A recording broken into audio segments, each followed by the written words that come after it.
Dirk Peters je osnivač studija Barcode Architects iz Holandije, u koju je ugradio jako puno iskustva koje je stekao sa raznim poznatim arhitektonskim studijima. Danas Barcode Architects su poznati kao produktivan tim koji jako brzo odgovara na nove izazove, bilo da je riječ o master planovima ili pojedinim objektima. Dirk Peters voli saradnju sa drugim studijima i pokušava stvoriti mjesta koja imaju kvalitet za boravak i život dok se bave povećanom gustinom u stambenim blokovima u Holandiji, ali razmatraju potencijalnu evoluciju arhitekture samih stanova u takvim blokovima. Vidi da bi od pomoći u procesu mogla biti vještačka inteligencija. Dirk Peters, Barcode Architects. Uživajte.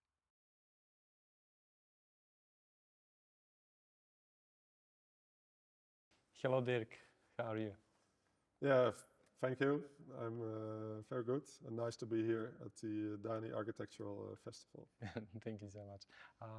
At the beginning of your career, before Barcode, you established Barcode Architects, you had the opportunity to collaborating with Herzog and de Meuron on some really large-scale projects such as State Museum. How much did it mean for your future career? Yeah, very much. I was the first 4 years working at Jacques and Pierre, and I loved them as a character, both. And afterwards, I was working actually with Rem, with Koolhaas for also 4 years. So it was mostly also to see and understand on the one hand, the similar approaches they had into the design process, but also the complete differences between the two office from a strategical point, a point of how you would work, how they would actually relate to the people. So it was nice, and especially with Jacques and Pierre, maybe because it was also the first real engagement into architecture and the craftsmanship and the purity they have in the designs. It was one of my best experience, of course. So far. Yeah, at that moment. And we also relate in a way a lot to them to don't exaggerate and to always, get back to the essence of a building concept. When I had the opportunity to examine your portfolio through Instagram or online at all, it was such impressive portfolio with a lot of high productive material. How did you manage to do that? Can you describe something? What is like to be an architect in Netherlands from a sketch to, let's say, building permission? Yeah, I think what is for our office important. Yeah. It's the first relation is that we actually would like to design the buildings, of course, for the public or for the institutions we design for, and also to make them from concept to execution. So I think that is important that you both on the program level, on the routing, on the kind of engineering of space, up till materialization and how it's kind of joined together. So that I think is important for us. And I think the speed, that's something also what we attract, and I find attractive to work with a very creative group of people and to not only work for 7 years on a single project and then step further. So also people are a lot involved in multiple projects. Of course, when you have a big project into construction, the team is completely focused on that, but especially in the design process, first phases, you have actually, you have to act and think fast together with the team, and it's also inspiring each other. So it is that we have a huge output and inspiration. Yeah. You also have in your portfolio two really important collaboration. The first one is with the Office of Metropolitan Architecture for Library in Caen, and the second one is with the Bjarkingels Group for Slashaus. Slashaus in Amsterdam. Can you describe that, the differences and similarities in that? Yeah, of course, the collaboration with OMA is actually very clear way. I left OMA in 2009 and started Barcode Architects, and I have a real good relation with the whole office, and still it's a huge inspiration, of course, not only as an architect and portfolio, REM especially, of course, but the whole office. And so I left the office, and at the moment that it was this economical crisis back in the days in 2008, 2009. And OMA was actually invited for the competition in Cannes for the library to run the competition. And due to choices to be made, they actually, when I left, asked me to run this in a collaboration and to design this together. And that was, of course, with the backtrack, a very fluent. I mean, I felt more part of OMA still than as the starting Barcode. So that was a very nice collaboration. And we still often, also in the Bias Quartier, we do a project within the OMA master plan. So we have a very directive and open and respectful relation, and I love the work. And that was afterwards also. I mean, that's also how open we are in 2 other offices, and that was also the case with very nice, energetic collaboration with Bjarke and his team. And I think, I mean, so much inspiration and energy and compliments how he also, all his new projects in the world, how he did this the last years, and at the same time how open he is to collaborate. And so it was also not a classical collaboration as the design architect and the executive construction architect. So we had from the beginning this complete merge of the design teams, of the technical teams, and it was all the way through a very successful but also friendly and fun way to collaborate with Bjarke and his team. You had some kind of, I would say, artistic references on that project, such as Christo and Jean-Claude, that orange parts on water. Is that really important for you? Is that one of motives, one of inspirations in that kind of a project? No, I think how we design and where we design for, it's not to build as an architect whatever fantastic landmark or building. It can also be very tiny, but where we design for, what I really appreciate is to create emotion with people who watch, experience, or walk or pass by it. I think, you know, when you wouldn't even affect or create any emotion, even a very aggressive emotion, then I think your design is a kind of failure maybe. And that is also with the art of this routing. So we create the design from multiple levels, and the concept approach we design from outside in, but also from inside out as a sequence of spaces and experiences. And that could be in materialization, size of spaces, or the relation to, for example, art and landscape, where that kind of niche and moments how people can encounter or take a part of a route become extremely important of how you evaluate and experience your project.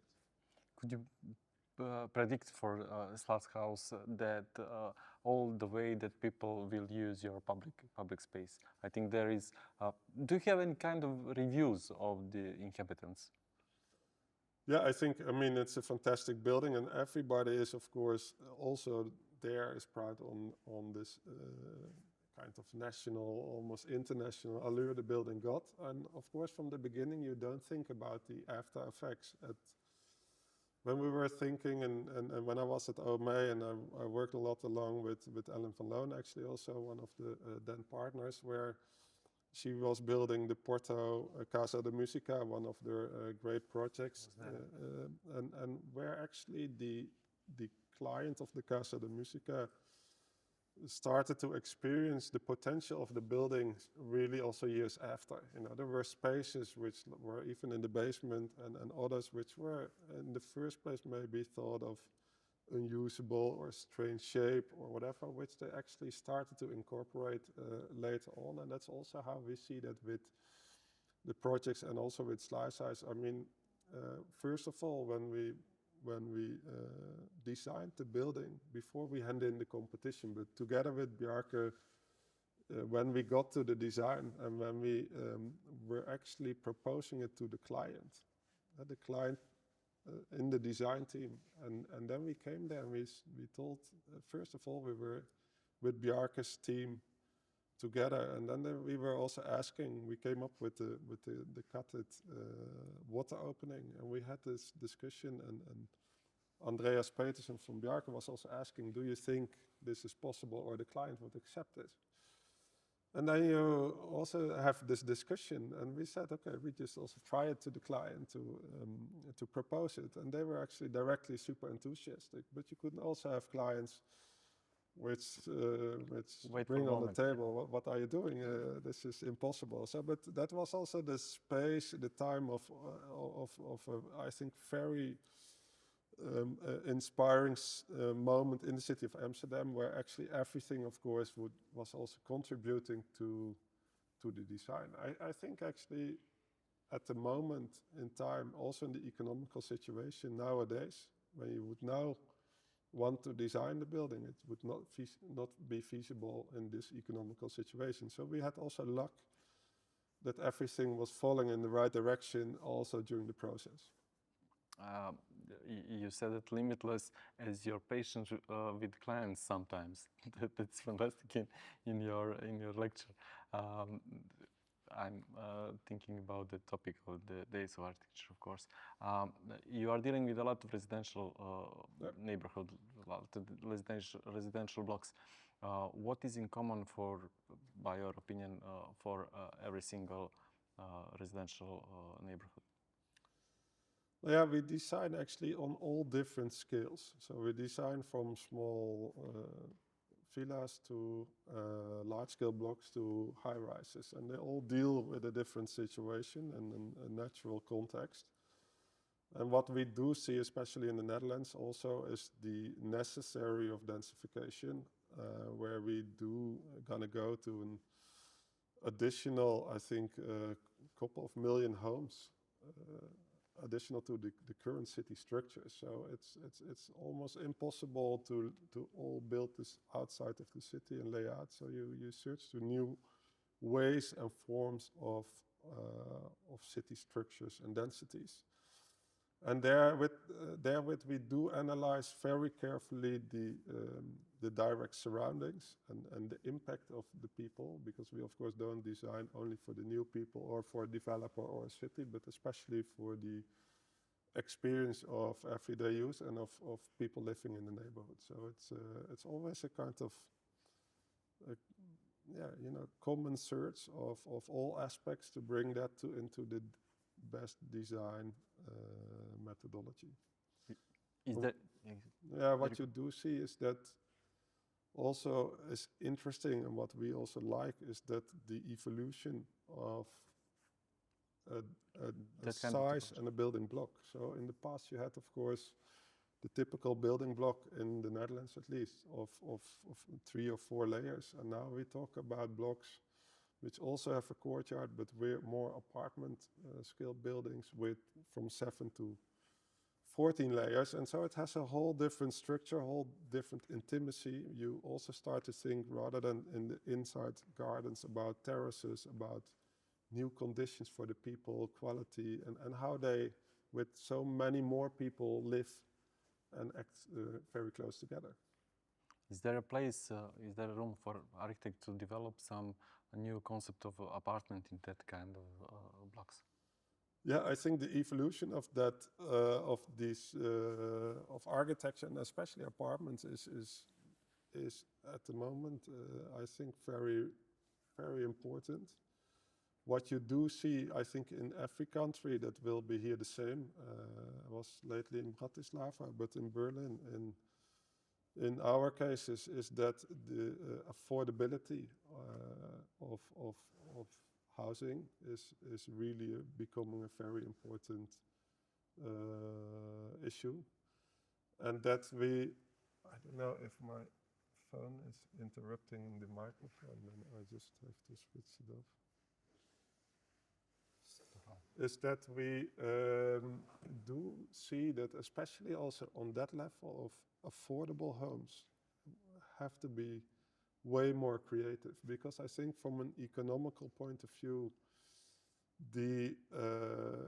For that category of homes, from a developer point of view, it's a tendency just to make smaller and smaller and smaller spaces where you end up with blocks of 500-600 apartments of all 25 square meters as a typology and as a kind of the starting place for people which end up there living for 5 or years or longer. So I think it's a very important thing, in especially the dense capitals, dense neighborhoods, to also think about affordable housing in a way where we have actually other spaces and more generous kind of community spaces to interact, to meet each other, and also have a richer kind of normal private homes.